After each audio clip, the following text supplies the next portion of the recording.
Selamat hari Senin semuanya. Kita jumpa lagi di hari Senin bersama saya Kak Rose di acara Rumpi No Secret.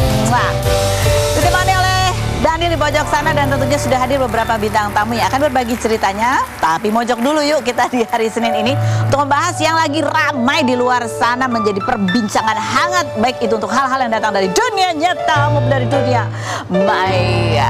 Ini adalah keriuh redaan yang terjadi di dunia maya dari mulai kemarin ya. Soal apa sih? Soal sebuah film animasi buatan Indonesia yang rencananya akan ditayangkan tanggal 14 Agustus.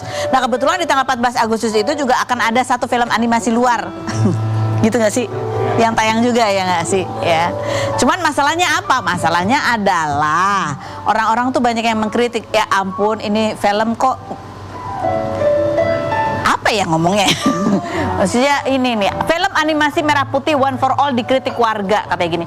6,8 miliar kok mirip Tugas Sekolah katanya gitu. Kayak apa sih sampai jadi ribut? Oh, banyak banget orang bikin konten membandingkan ini sampai dibikin AI-nya apa segala macam gitu yang berikut.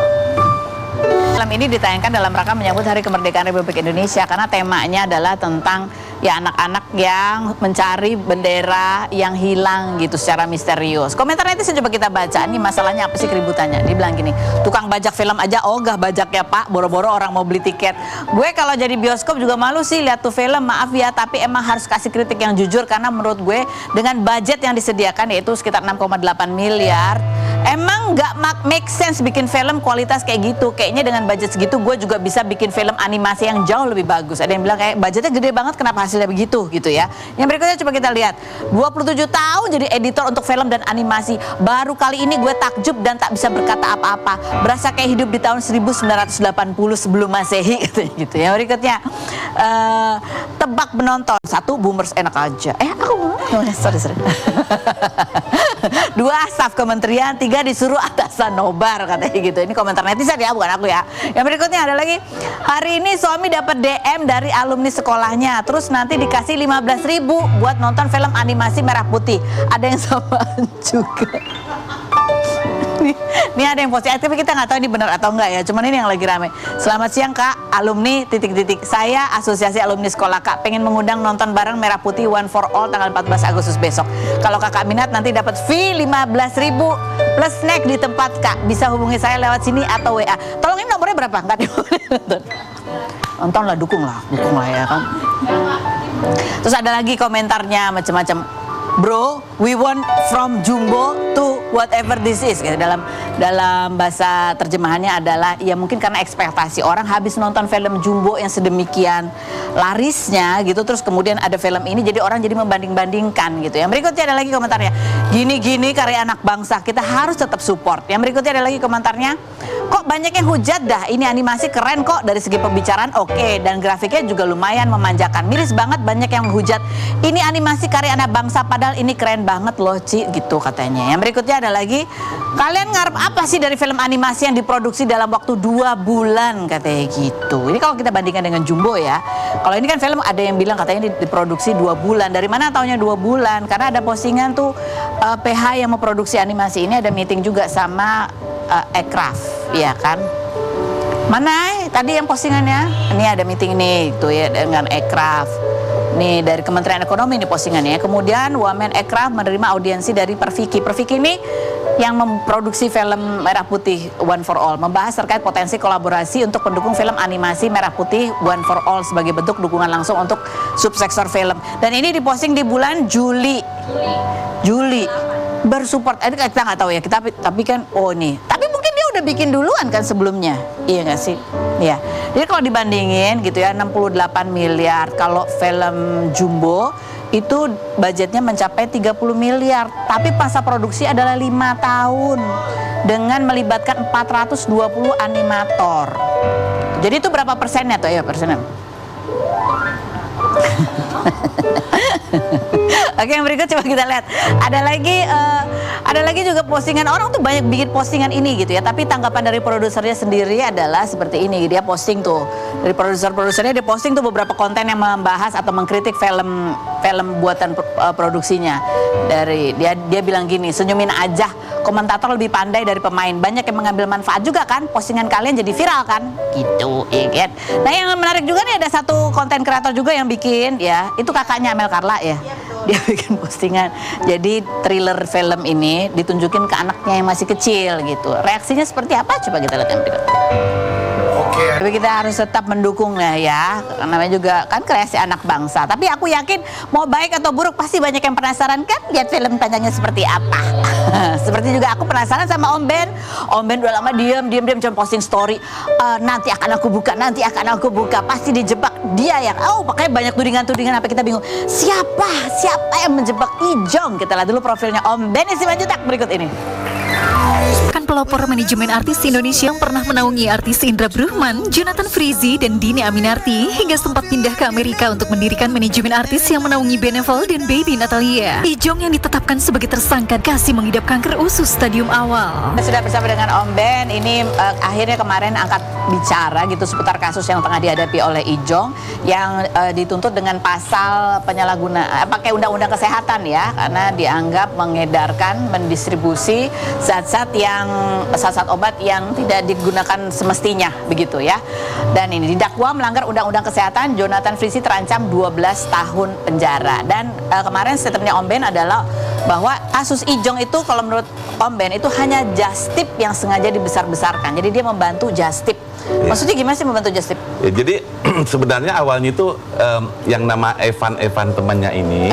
Evan tuh yang di Thailand? Ya, yang di Thailand. Jadi mereka lagi di Thailand tuh. Jadi bro, bisa nggak ada teman lo ngambil Justip gue dari Kuala Lumpur gitu. Si Evan ini yang namanya. Ntar lo gue kasih deh 10 gitu. Terus datang Ijong, boleh bro. Ini ya, gue buatin ini ya grup biar gampang langsung gitu. Terjadilah itu udah gitu. Nah lalu 100 sebenarnya Justipnya. Jadi 100 ini kalau dia barang berbahaya kan nggak mungkin lolos dari Kuala Lumpur. Nah tapi dia masuk ke Jakarta, terus di Jakarta itu ditahan 50. Dengan catatan itu banyak kan. Nah dikeluarin 50. Orang yang bawa nggak tangkap, keluarin 50. Ditahan 50.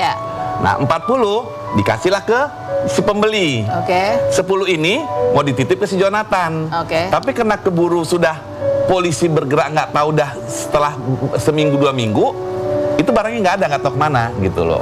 Nah lalu barang yang disita itu. Nah jadi akhirnya dipanggillah ke polisi gitu. Waktu itu Jonathan kan mau tahan, cuman kan nggak kuat apanya kan, nggak kuat lah. Masih dipanggil sebagai saksi. Ya saksi. Berjalan lah itu 1 bulan. Terus tiba-tiba Jonathan kan sakit tuh, operasi. Nah tiba-tiba dibikin tersangka gitu loh sama mereka. Jadi maksud saya kan, saya mau menceritakan awalnya itu bahwa kalau dia kena pasal undang-undang farmasi, harusnya kan Jonathan tuh ada tempat penjualan, misalnya toko atau apa gitu. Kalau untuk farmasi itu perorangan kan dia tidak beli barangnya, dia tidak make barangnya. Tapi ada transaksi uang di situ. Tidak ada transaksi uang. Tidak ada transaksi. Jadi cuma ngambil aja. Jadi membantu ngambil dari Kuala Lumpur membuat mengantarkannya ke pemesan yang ada di Jakarta. Dan Ijong sendiri juga tidak ikut-ikutan, cuman membantu untuk menderek mereka aja gitu. Mau membantu sih baik kan bukan mereka, kan mereka sama-sama ke Thailand. Iya mereka sama-sama ke Thailand. Makanya saya bilang sebenarnya Jonathan ini terlalu baik jadi orang. Dia juga minta maaf sama kita semua. Terus dia bilang, ya Ci, aku juga nggak tahu. Dia nggak tahu itu isinya apa, nggak tahu apa, memang nggak tahu. Waktu di polisi juga tanya, tahu nggak tahu apa itu anestesi itu nggak tahu dia gitu loh. Etomidate itu nggak tahu apa. Nggak tahu anestesi itu. Tapi jadi emang sengaja ini asistennya Ijong kan yang berangkat ke Kuala Lumpur. Enggak. Jadi gini, bukan nggak ada asisten itu. Jadi orang adiknya temennya si Jonathan. Oh adik temennya Jonathan, bukan asistennya Ijong kan? Bukan. Jadi adiknya itu, nah itulah yang ngambil. Sampai di Jakarta itu ditahan 100 loh, ya. Dan itu bukan barang Jonathan, bukan barang Jonathan. 100 itu ditahanlah ke sama bukan ditahan, bea disita bea cukai. Keluarlah suratnya, saya ada suratnya. Lalu dilepas 50. Kebanyakan dilepas 50. Jadi Ijong ini perannya ngapain sebenarnya kalau dari sisi Om Ben ya? Apa hanya bikin grup WhatsApp doang? Grup WhatsApp doang. Atau juga mencari pembeli? Atau Enggak dong. Jadi kita berlogika aja. Berapa sih satunya? 1,3 juta kan? 1,3, bikinlah 3 juta. Ya. 10 atau 50, berapa sih itu harganya? Masa Jonathan mau jual begitu? Kan logika aja, kita logika. Satu. Kedua, dia kan disuruh mengambil, nitip, titipan, just tip. Dan buktinya lepas dari Kuala Lumpur gitu loh. Enggak, tapi kok jauh banget gitu diambil, Nah, minta tolong diambil, ini. terus minta tolongnya ke adik temennya gitu. Kan mereka lagi di Bangkok. Oh, itu sama adik temennya Enggak, temennya di Jakarta. Oh, temannya di Jakarta. Mereka di Bangkok. Yang di Bangkok itu siapa aja waktu itu? Yang di Bangkok yang minta tolong itu sama Jonathan, Ijong sama Ririn. Oh, sama Ririn. Terus ada lagi asistennya gitu-gitu atau temennya? Ada temennya, enggak ada temennya aja itunya. Temennya ada ini. Ya, yang kakaknya si adik yang bawa barang ke di Kuala Lumpur itu ada di sana. Ya, ada. Oh, jadi di Jakarta. Ini di Jakarta. Dia nggak ikut ke Thailand? Nggak ikut Thailand. Oh, tapi dia minta tolong adiknya dia untuk makanya ngambil dibikinin barang. grup. Oh. Dibikin grup WhatsApp. Jadi mereka tiket apa semua disiapin sama si Ijong. Bukan dong. Oh, bukan. Ijong itu Ijong itu nggak ada nyiapin apa-apa. Ijong itu hanya cuma bikin WhatsApp sama minta tolong just tip 100 itu aja. Cuman kan selama ini saya nggak pernah mau bicara itu. Karena memang ada kami perjanjian ya kutip bahwa saya tidak boleh bikin story lah, takut gitu-gitulah, itulah ya sudahlah untuk nyamannya aja kan. Saya diam 1000 bahasa gitu loh. Cuman kan yang beredar itu dikatakan bahwa Jonathan itu ada 881. Karena kan kepolisian waktu itu kan dia bikin konferensi pers kan, tidak detail dibuat. Mungkin detail juga, tapi kan orang nggak ingat mungkin. Orang udah otaknya Jonathan aja gitu loh. Iya, karena melibatkan gitu. Jonathan. Dan memang kalau dari pihak kepolisian, kalau kita flashback di bulan Mei atau April itu ya pada saat itu di situ disebutkan Jonathan itu diduga keterlibatannya itu dari mulai dia adalah inisiatornya, kemudian dia yang memfasilitasi. Kalau tidak begitu kan tidak masuk ke dalam hukum itu loh. Cuman kan kalau menurut saya cerita sebenarnya ya itu yang sesungguhnya dan di dalam ini juga dalam kasus ini Jonathan tuh hanya terlibat dalam 150 50 40 10 udah nggak ada yang lain. Karena kan kasusnya itu kan memang ketika itu gitu. Jadi kita tidak bisa melihat ke belakang kasusnya yang lain-lain gitu. Jadi memang Jonathan itu ya saya nggak tahu pengembangannya bagaimana. Nanti kita buktikan oleh orang hukum di pengadilan. Jadi Ijong sendiri tidak tahu bahwa itu kandungannya etomidate. Tidak tahu sama sekali. Tidak tahu sama sekali. Tapi tahu sama sekali. Pernah menggunakan itu? Tidak pernah. Belum pernah. Dia pernah beberapa kali dia vape, ada vape, tapi ya vape biasa yang orang Jaksel gimana sih? Iya kan? Jadi dia nggak tahu itu vape yang biasa atau saya vape yakin yang nggak tahu. mengandung Ketika etomidate. waktu itu juga pengacaranya bilang, Pak, coba buktikan. Tahu nggak si Jonathan itu atau orang-orang ini yang ngambil itu? Nggak tahu. Jadi yang jebak siapa, Om? Yang jebak itu teman-temannya juga, ya. Ya, saya nggak bisa nyebutin. Teman-temannya itu yang ada di Thailand juga? Tidak ada. Ada di Jakarta. Di Jakarta. Kenapa? Gimana caranya dia bisa menjebak? Dia tahu berarti ada. Ya, artinya gini loh. Kalau nggak dijebak itu kan berarti itu ada yang laporin, ya kan? Terus nggak berani penahanan taruh barang-barang itu gitu loh. Jadi kan kayak di setting aja gitu loh. Ini feeling saya, menurut saya karena memang Jonathan ini belakangan ini dia kan pas tidak syuting itu bergaulnya sama semua orang. Ini anak kan terlalu baik. Tidak bisa memilah-milah mana teman mana, selalu salah pilih. Sejak lepas dari saya itu salah pilih semua dia gitu loh. Jadi artinya ya tapi dia konsekuen, dia ikuti semua, dia mau masuk penjara dia dia orangnya gitu. Selagi dia merasa nggak bersalah. Iya, Ini kalau kita tunjukin foto berikut ini nih Om Ben ini sebagai yang membesarkan Ijong gitu ya, udah kayak orang tuanya sendiri juga. Melihat ini apa yang dirasakan Om Ben sih? Jadi gini, Ijong ini kan memang dia ini terlalu percaya sama temannya. Saya itu sebenarnya sejak ada beberapa waktu itu udah agak renggang sama dia gitu. Jadi mungkin dimanfaatkan karena saya tidak begitu protek sama dia, orang manfaatkan gitu loh. Itu yang membuat dia itu mungkin terlalu baik mau bantuin. Karena dia kan tidak pernah mencoba, itu bukan barang dia gitu. Jadi artinya setelah kemarin juga saya lihat, saya sebenarnya sedih lihat dia. Cuman dia bilang, Acik nggak sedih, nggak apa-apa kita hadapin aja. Orang nggak salah kok gitu. Jadi artinya dia teguh. Konsekuen. Om Ben sendiri tahu kabar ini dari mana? Karena kan sempat tuh kita lihat ya postingan Om Ben ketika berita ini mulai awal-awal muncul, Om Ben marah gitu. Bahkan kemarin beberapa media, ini bukan kasus narkoba ya, jangan bikin berita gitu ya.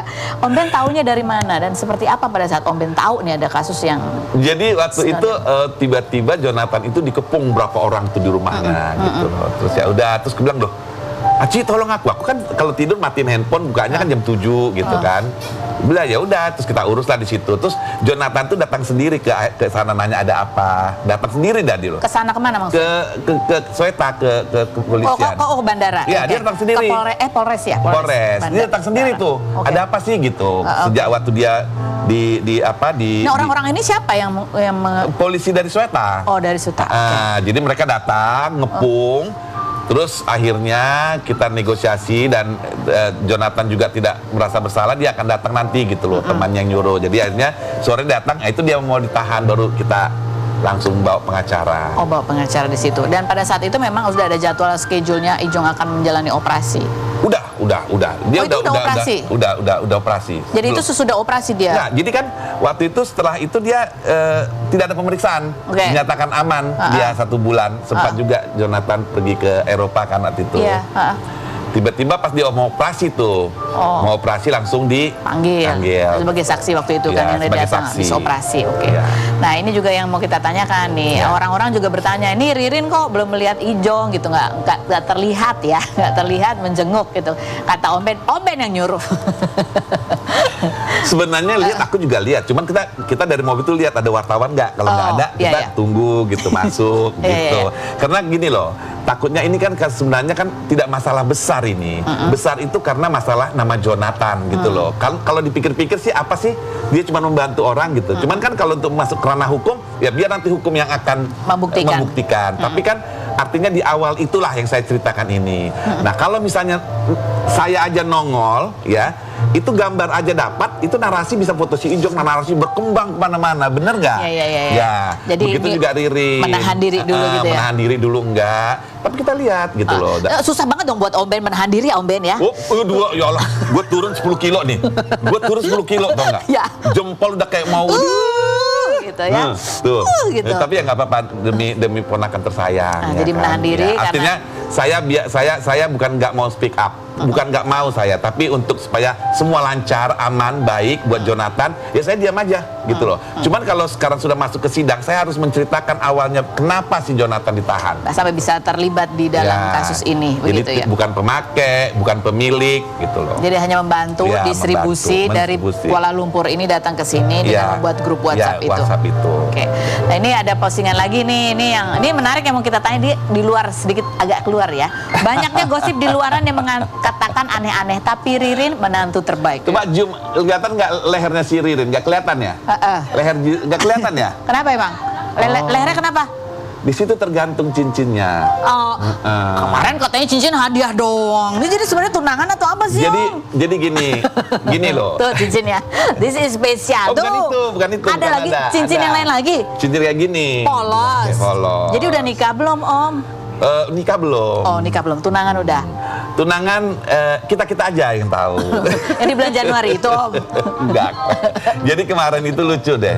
Jadi Jonathan kan bilang, Aci, waktu mereka pas kejadian Jonathan harus masuk, itu kan bilang Ijong ada yang gosipin gitu, maksudnya digodain adik saya. Mampus kok Anti, ditinggal kok sama Ririn gitu kan. Ririn udah gini-gini gitu kan. Enggak lah gitu, ya udah pegang cincinku katanya gitu. Pegang cincinku, mesti taruh di rantaimu gitu. Akhirnya dia pakai. Ya udah, berarti kau udah menantuku ya, aku bilang kemarin. Artinya ya sudah, aku tulis di story kau menantuku. Ya Om Ben gitu. Oh, ini biar nggak ditinggal Ririn ya, diikat Om Ben. Diikat kau menantuku. Tapi kesehatannya Ijong kemarin di hasil biopsinya? Jadi waktu itu ketika dia habis operasi, dia kan harus diperiksa lagi dengan dokter rumah sakit. Dokter polisian. Disitulah ketahuan dia itu sudah stadium awal ada kanker. keganasan, kanker stadium awal usus. Gitu. Makanya mereka pada mau cepat-cepat di itu gitu loh. Jadi dari hasil dokter polisian itulah kita ketahuan bahwa dia itu stadium awal. Ya, tapi selama dia di kejaksaan, bagus banget gitu. Artinya dia itu berak darah apa juga, maaf ya, keluar darah dia gitu ya, langsung sigap gitu orang pihak kejaksaannya. Jadi perawatannya juga walaupun ada dalam tahanan juga tetap dibantu walaupun hanya ke UGD ya, tapi mereka sigap gitu loh. Hari Minggu waktu itu, hari Minggu ya Jonathan tuh sampai darah banyak kan, saya telepon mereka langsung sigap dibawa Jonathan ke itu. Baik Kombe, nanti kita ngobrol lagi. Berikut ada pasangan Dude Herlino dan juga Alisa. Kita lihat dulu profil mereka berikut ini. Menikah dengan Alisa Subandono atau Ica tahun 2014 yang sudah dikenalnya sejak Ica SMP dan kerap pria yang dikaruniai 3 orang anak bernama Rendra, Malik, dan Aisyah ini 26 Juni lalu memposting putra sulungnya yang berhasil menjadi bestafis serta putra keduanya telah murojaah atau menghafal surah Al-Jin hingga surah Al-Qalaq. Hobi bermain olahraga pedal hingga dipuji netizen awet muda. Dude yang tergabung dalam kajian musyawarah ini kerap membuat turnamen pedal. Bagaimana tanggapan Dude dan Alisa melihat prestasi kedua putranya? Dude dan Ica, pasangan ini kita dudukan di kursi spesial. Belum pernah kan duduk di sini? Belum. Bahagia sekali kita di sini. Di sini untuk menjawab pertanyaanku dengan jujur apa adanya. Apakah pertanyaanku ini jawabannya fitnah atau fakta? Ica, fitnah atau fakta?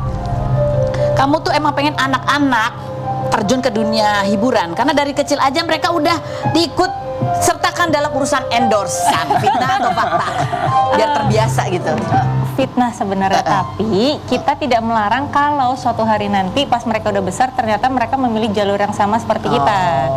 Gitu. Cuman memang kalau untuk saat ini ya ada endorsan kenapa enggak? Dan memang alhamdulillah setelah lahiran Aulia terutama itu memang produk-produk bayi yang masuk kan nggak mungkin kita yang pakai. Jadi harus anaknya gitu. Masya Allah, jadi rezekinya. Iya, alhamdulillah rezekinya mereka. Baik, Dude, fitnah atau fakta? Iya. Selain kamu juga membuat kajian musyawarah, aktif di situ, kamu juga dan bapak-bapak itu yang ada di kajian musyawarah membentuk perkumpulan bapak-bapak bikin yang melakukan kegiatan yang hype ya, tidak mau ketinggalan zaman seperti main padel. Fitnah atau fakta? Itu fakta. Itu sekalian kajian juga di lapangan padel. Beda itu, jadi teman-teman ngumpul kan, terus kita bikin apa ya gitu kan. Kajian udah sering kan. Nah, ini yang bisa bareng-bareng dan sehat. Nah, ini main padelnya sama istri nih. Jadi bonding suami istrinya semakin baik gitu kan. Terus sama teman-teman juga ya seru-seruan aja. Yang penting sehat bareng-bareng. Ya, namanya kan tetap ini ya berkumpul ya bersama ya silaturahmi. Ada fotonya coba kita lihat siapa aja sih. Ada banyak. Baru tadi diajak, harus nggak main padel gitu. Oh ini juga pokoknya ngumpul lah ya. Itu foto-foto doang. Jangan lupa tanyain kabar ke teman bapak yang suka ngajak ketawa ya. Oke, yang berikutnya ada lagi fotonya. Ini cuma ini. Oh ini bapak-bapak bikin katanya. Ini ada. Ini apa bapak-bapak bikin tuh apa sih? Itu jadi nama ini aja, kita bikin satu nama komunitas aja sendiri gitu. Nah kita bingung mau nyari nama apa gitu ya, karena semuanya cowok-cowok udah punya istri, bapak juga, yaudah itu namanya. Bapak-bapak bikin. Bapak-bapak bikin. Ibu nggak khawatir, ini kalau begitu bapak-bapak berkumpul, itu biasanya kan yang ngeliat tuh perempuan-perempuan yang lain gitu. Enggak dong, itu dipanas-panas. Ya selalu ada resiko ya kan di dalam. Aman, alhamdulillah aman. Aman ya. Nggak ada yang kan mainnya nge-DM. bareng istri. Ya, tapi kan Instagramnya sendiri itu. Karena kan itu ke bapak-bapak Oh, gitu. iya. Jadi kalau ada ibu-ibu harusnya bapak-bapak, ibu-ibu gitu. Oh, enggak, bikin. Ibu-ibu bikin. Ibu-ibu memantau. Ya. Itu selalu. Jadi selalu dibantau. Ya berikut ya. Ica, fitnah atau fakta? Jadi istri Dude yang suka dapat undangan jadi pembicara kajian-kajian itu membuat kamu juga sering diundang untuk jadi pembicara kajian, dan itu membuat kamu agak beban dikit karena artinya kamu harus banyak belajar lagi. Fitnah atau fakta? Fitnah, karena kalau untuk banyak belajar memang nggak cuma untuk ilmu untuk diri sendiri ya, tapi kayak dari kita sebagai rumah tangga, pasangan suami istri, sebagai ayah ibu itu kita harus belajar terus gitu, karena apalagi kan zaman sekarang banyak segala sesuatu yang mungkin dari 10 tahun yang lalu tuh udah berbeda banget gitu, jadi kita harus belajar juga. Dan alhamdulillah ya dari kajian yang diundang pun sebenarnya kita banyak belajar juga gitu. Jadi nggak deg-degan nih sekarang jadi pembicara atau apa gitu? Kalau deg-degan pasti ada, cuman kan kita ke situ untuk sharing ya gitu. Iya. Jadi kita memang Jadi lebih mindsetnya adalah untuk sharing. Iya, untuk Jadi kalau kita sharing. diundang ada ustadznya Mbak. Ada ustadznya. Jadi kalau ada pertanyaan kita tanya, Ustadz gimana jawabannya? Oh iya, yang gitu. benar ini kalau yang pengalaman langsung Nah, gitu ya. gitu. Dude, fitnah atau fakta? Kamu tuh paling kesel kalau ada yang bilang, ih Ica kok kurusan ya? Pasti disiksa deh. Jawabannya setelah berikutnya, jangan kemana-mana, tetap di Rupinas.